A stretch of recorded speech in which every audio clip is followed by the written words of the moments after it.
그래서 삼조 성찬 스님이 지었다라고 하는 그 신신명에 보면은 네. 첫 번째 구절이 지도문안, 즉 도의 이름은 어렵지 않다.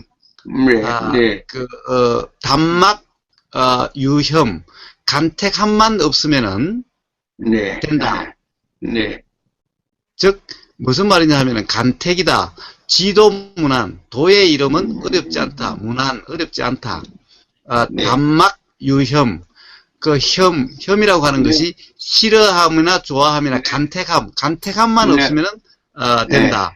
즉 간택함이 없다는 것은 좋다라고 택하지도 않고 싫다라고 버리지도 않는 그 상태. 이것이 바로 중도를 표현한 말이죠. 중도를. 네. 즉 중도가 바로 도다라는 겁니다. 중도가 바로 도죠. 네. 도라고 하는 것은 중도의 상태가 온전한 중도의 상태는 어디에 도달하고 말고가 아니라 바로 그 상태가 도인 동시에 완성된 과인 겁니다. 네.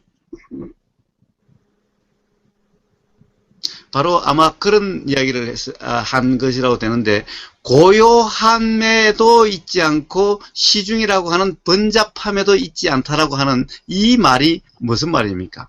사실은 아까 제가 적적성성이라는 말을 했었죠.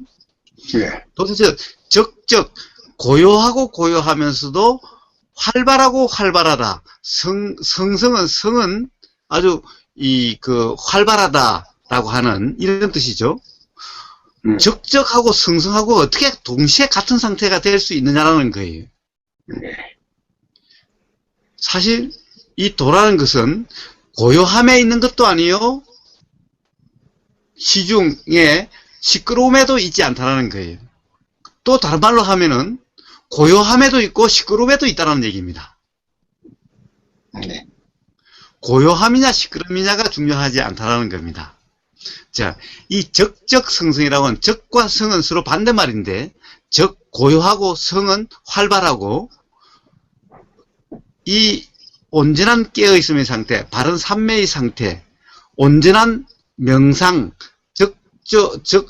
묵조선의 상태, 또는 이 간화선의 상태가 바로 온전한 상태에 있을 때가 바로 적적성성이라고 하는 상태인데, 어떻게 적과 성이라고 하는 반대가 동시에 존재하는 그런 상태, 마음 상태일 수가 있습니까? 적은 고요한 곳이요, 성은 바로 시장과 같이 활발한, 막 떠들썩한 이런 상태라고 볼 수도 있는 겁니다. 자, 어떻게 적과 성이 동시에 적적성성하다고 표현할 수가 있게 되느냐라고 하면은 바로 이런 상태입니다. 어떤 상태냐 하면은, 성은 뭐냐? 알아지는 겁니다. 그냥 알아지는 상태에서는 어떻습니까?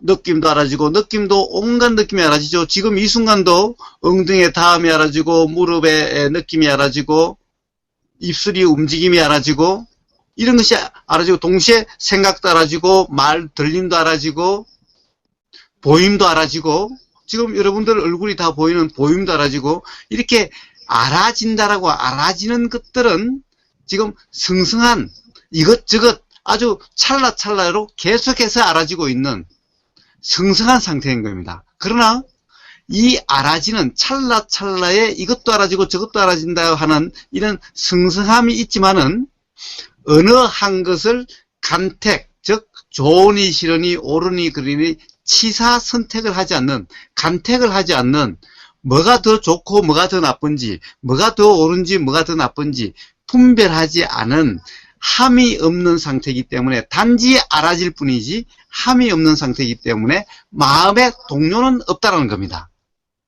알아지면 성성하지만은 알아지는 것에 대해서 초연한, 무심한, 마음이 고요한 마음 상태라는 겁니다. 이것이 바로 온전한 깨어있음의 상태고 바른 삼매의 상태이라는 겁니다. 이것이 바로 중도의 상태라는 겁니다. 그래서 바로 적적성성이 동시에 같이 붙을 수 있는 말이 되는 겁니다. 이것을 이제 비유적으로 조용함에도 있지 않고 시중에도 떠들썩함에도 있지 않다라고 하는 그런 맥락의 이해가 되는 겁니다. 자, 알아지는 것은 어떤 것이 알아져도 상관이 없는 겁니다. 어떤 생각이, 예를 들어서 우리가 잡생각이라고 하는 것, 망상이라고 하는 것, 또는 좋은 생각이라고 하는 것, 어떤 것이 알아져도 상관이 없는 겁니다. 들리는 소리가, 개 짖는 소리가 들리든, 그릇 깨지는 소리가 들리든, 욕하는 소리가 들리든, 칭찬하는 소리가 들리든, 뭐가 들려도 상관이 없는 겁니다. 싸움하는 소리가 들리든, 고요한 음악이 들리든 어떤 소리여도 상관이 없다는 겁니다. 어떤 것이 들리든 들리는 것은 이런 것도 알아지고 들리고 저런 것도 들리고 이런 것도 보이고 저런 것도 보이고 이런 것도 알아지고 저런 것도 알아지고 온갖 것이 알아져도 그 알아짐은 시장에 가면은 온갖 소리가 들리고 온갖 모습이 보이고 온갖 행동이 다 보이고 라는 그렇게 보이지만은 그 가운데서 어느 하나에도 그것을 좋으니 싫으니 옳으니 그르니 관심을 두지 않고 초연한 무심한, 그렇기 때문에 마음이 좋다라고 움직이지도 않고 싫다라고 움직이지도 않으니 마음은 항상 고요하고 초연한 상태일 뿐이다. 그것은 고요함에서도 마찬가지고 아무리 시끄러운 시장에 가서도 마찬가지인 그런 상태를 이야기하는 겁니다. 이것이 바로 적적승승이고 깨어있음이고 바른 삼매의 상태를 이야기하는 겁니다. 이것이 바로 온전한 가나선의 상태인 거고 온전한 묵조선의 상태인 겁니다. 이것이 바로 중도의 상태인 겁니다. 하나도 다르지 않죠? 묵조선이나 가나선이나 어떠한 이름의 수행이든 다 바로 이러한 마음 상태가 되도록 하기 위한 그런 방법일 뿐인 겁니다. 도란 바로 중도고 중도란 바로 이런 마음 상태를 이야기하는 거지 앉아있는 자선을 이야기하는 것도 아니요 걷는 명상을 이야기하는 것도 아니요 화두를 잡고 하는 화두를 이야기하는 것도 아닌 겁니다. 어떠한 선이든 촛불선이 됐든 다선, 차선이 됐든 가나선이 됐든 위파사나가 됐든 뭐가 됐든 어떠한 이름이 됐든 바로 이러한 마음 상태야 돼야 되는 겁니다. 적적승승이라고 하는 바로 온전한 깨어있음이라고 하는 중도라고 하는 마음 상태가 되는 이것이 바로 도고 바로 수행인 겁니다. 이때 이치가 알아진 통찰이 일어나게 되고 바로 지혜가 작용해서 바로 무지로 인한 욕심과 화가 없는 상태가 되고 그렇기 때문에 불편함이 느껴지지 않는 괴롭지 않는 상태가 되는 겁니다.